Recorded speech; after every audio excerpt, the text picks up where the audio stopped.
Sabe aquela cena? Fim de noite, a gente tá cansado e com estoques no celular, a comida aparece na porta. Sim.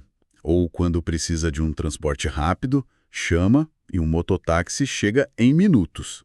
É a conveniência na palma da mão. Exato.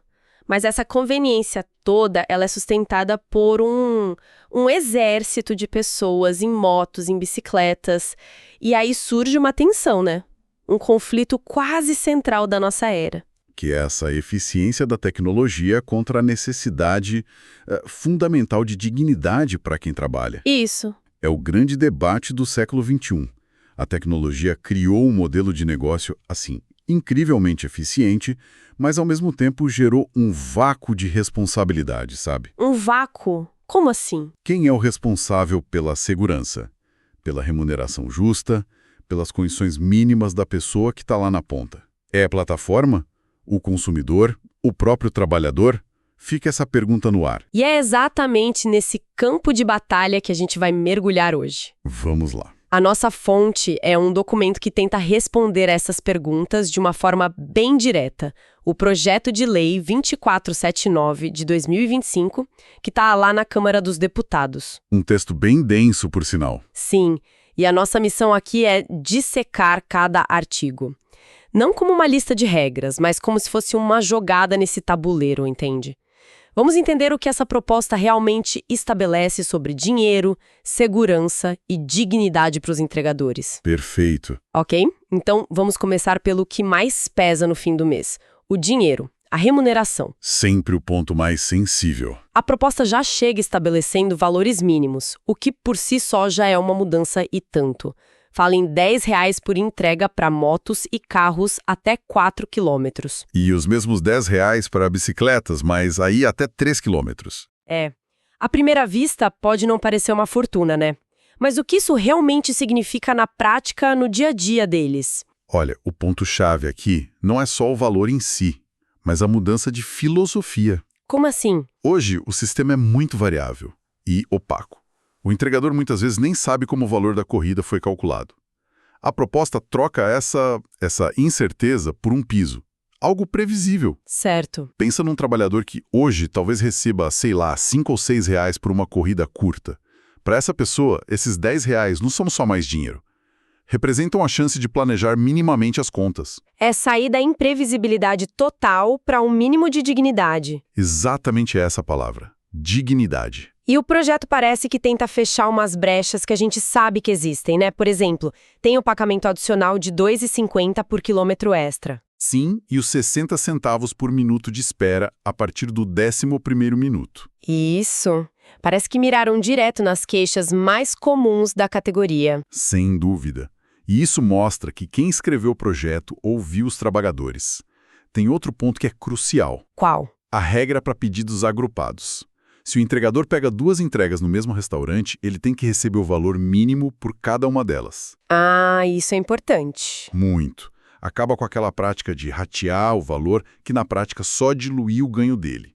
E tem mais, a questão do cancelamento. Se o cliente cancela em cima da hora? Isso. Se a plataforma ou cliente cancela depois que ele já aceitou e já está se deslocando, ele recebe 50% do valor. Olha, essa do cancelamento é uma proteção super importante no papel. Mas eu fico pensando na fiscalização. Sim. Como uma plataforma vai saber diferenciar um cancelamento legítimo de, sei lá, uma tentativa de fraude?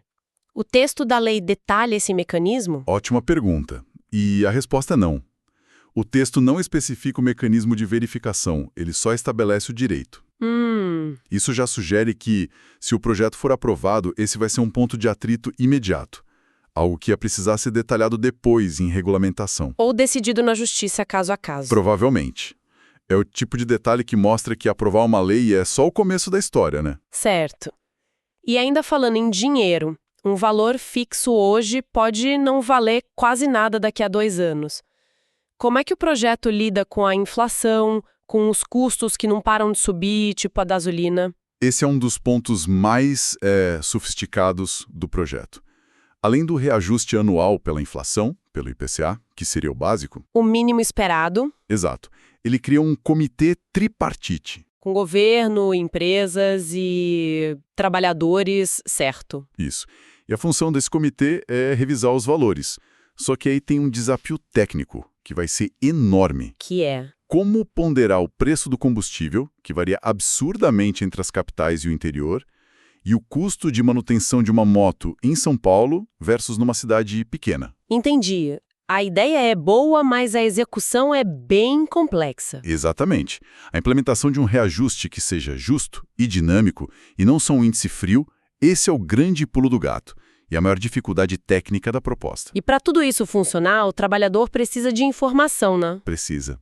E aí que entra o artigo 5º, sobre transparência. Que seria basicamente o fim da caixa preta do algoritmo. É a tentativa, pelo menos. A plataforma seria obrigada a mostrar, antes do aceite, o valor total da corrida, a distância, o tempo estimado e o mais importante de tudo. O quê? O percentual exato que a plataforma, está retendo para ela. Uau! Isso dá ao entregador o poder de decidir se a corrida vale a pena ou não, com dados concretos na mão. Conecta o direito a um valor justo com o direito à informação. Entendi. Então a proposta tenta criar uma rede de segurança financeira, mas o dinheiro não adianta muito se o trabalhador não chegar inteiro em casa no fim do dia, né? Com certeza. E a gente sabe que essa é a maior angústia da categoria, o risco constante no trânsito, na chuva, o medo de assalto. Como o projeto lida com a segurança física? Ele ataca essa questão de uma forma bem robusta. E o pilar disso é a obrigatoriedade de um seguro de acidentes. 100% custeado pelas plataformas? Exatamente. Certo, mas que tipo de seguro? É só um seguro para inglês ver ou ele realmente cobre as situações que mais tiram o sono desses trabalhadores? Pelo texto, a cobertura é bem ampla. Cobre acidentes pessoais, incluindo o trajeto de ida e volta do trabalho, o que é um detalhe importante. Sim, o deslocamento até a área de trabalho. Cobre danos ao veículo, seja a moto, o carro ou a bike. Inclui assistência médica e odontológica de emergência e, para os casos mais graves, prevê indenização por invalidez ou morte. E danos a terceiros, se ele bate em outro carro, por exemplo? Também.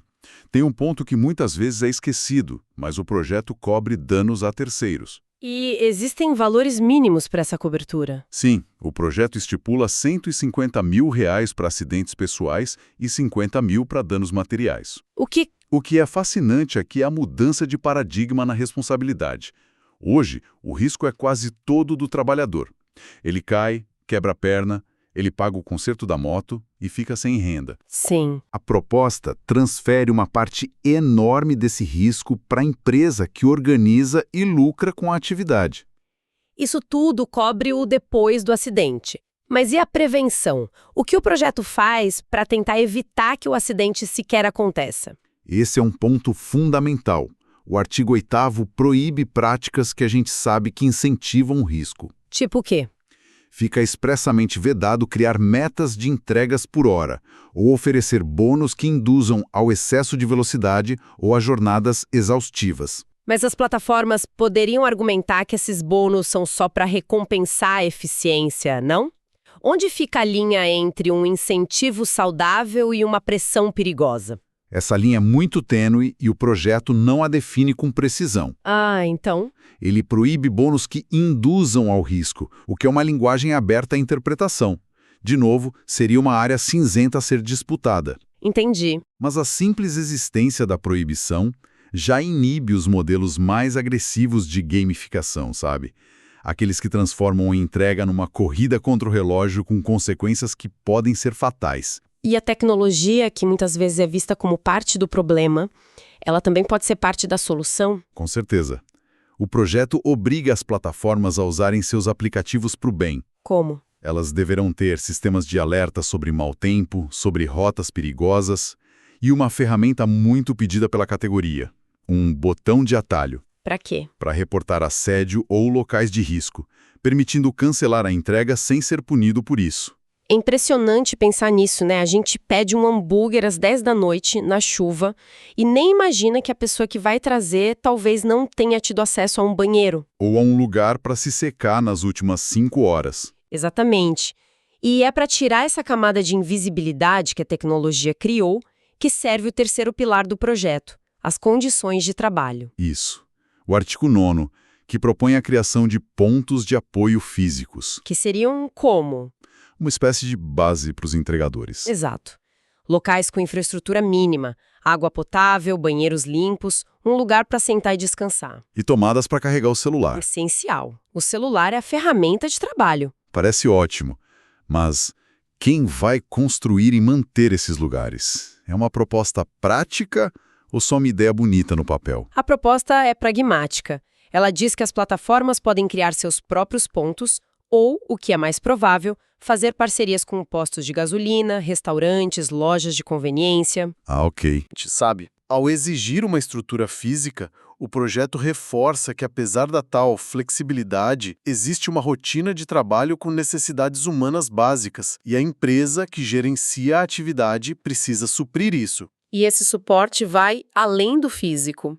Ouvi dizer que o projeto também fala em acabar com atendimento só por robôs? Sim, o artigo 10 é sobre isso. Ele obriga as plataformas a terem unidades de atendimento presencial em cada cidade onde operam, com horário estendido para resolver problemas de bloqueio, pagamento, essas coisas. É uma tentativa de dar um rosto à plataforma, um canal humano. Exato. E, por fim, o artigo 11 trata da proteção de dados, alinhado com a LGPD, para evitar que a localização dos trabalhadores seja usada para fins maliciosos, como perseguição. Ok, então a gente viu o quê do projeto, dinheiro, segurança e estrutura. Mas o porquê talvez seja ainda mais revelador. Qual foi o estopim para uma proposta tão detalhada surgir agora? A resposta está na justificação do projeto, que é tipo a alma do texto. Os autores são muito diretos. O que eles dizem? Dizem que a proposta é uma resposta às condições precárias e à exploração estrutural do modelo atual. E citam nominalmente a inspiração nos movimentos dos próprios trabalhadores, como o break dos apps. E tem uma frase na justificação que me chamou a atenção, que parece ser o argumento central de tudo isso. Tem, e é uma frase poderosa. O texto diz que a proposta não é um movimento contra a tecnologia. Mas sim uma recusa em aceitar a inovação como justificativa para retrocessos sociais. Exatamente. É uma distinção filosófica crucial. A mensagem é: a tecnologia é bem-vinda, mas não a qualquer custo. Ela não pode ser um passe livre para ignorar direitos conquistados ao longo de décadas. E essa ideia não surgiu do nada aqui no Brasil, certo? Ela se conecta com movimentos globais. Sem dúvida. A justificação posiciona o Brasil nesse debate internacional, cita a Lei Haider da Espanha, que regulou o setor por lá. Mostra que isso é uma tendência global. Mas o que é politicamente mais surpreendente é quem assina o projeto. Pois é. Quando a gente olha a lista de autores, não é o que se espera. Você tem o Guilherme Boulos, do PSOL, como primeiro autor, o que é previsível. Certo. Mas logo ao lado tem nomes do Republicanos, do PP, do PT, do MDB. É um espectro político muito amplo. O que isso nos diz? Diz que a pauta furou a bolha ideológica. Sugere que a situação dos entregadores se tornou uma questão social tão visível, tão urgente, que parlamentares de diferentes campos sentiram a necessidade de dar uma resposta. Essa diversidade de assinaturas dá uma força política imensa ao projeto. Muita, porque o transforma de uma pauta de esquerda para uma pauta do Congresso. Recapitulando, então, o que a gente tem é um projeto de lei que, no fundo, está tentando reequilibrar a balança. Exato. De um lado, remuneração mais justa e transparente. Do outro, um sistema de segurança que tira o peso das costas do trabalhador. E na base de tudo, a garantia de condições mínimas de dignidade. Em essência, é isso. O projeto de lei 2479 busca responder àquela pergunta fundamental que a gente fez no início. Qual é a responsabilidade das gigantes de tecnologia sobre a força de trabalho que viabiliza seu negócio? E a resposta que a proposta dá é clara e sem rodeios. A responsabilidade é grande, é direta e precisa ser regulada por lei. O que nos deixa com uma reflexão final, né? Que vai além do texto da lei e chega no nosso dia a dia. Exato. Se uma regulamentação detalhada como essa for aprovada, ela obviamente vai remodelar a vida dos entregadores e o modelo de negócio das plataformas. Mas a pergunta que fica é sobre o impacto em nós, os consumidores. Onde, afinal, está o ponto de equilíbrio? Estamos dispostos a, talvez, pagar um pouco mais pela nossa conveniência ou esperar alguns minutos a mais se isso significar mais segurança e dignidade para a pessoa que está trazendo o nosso pedido até a porta? Essa é a questão.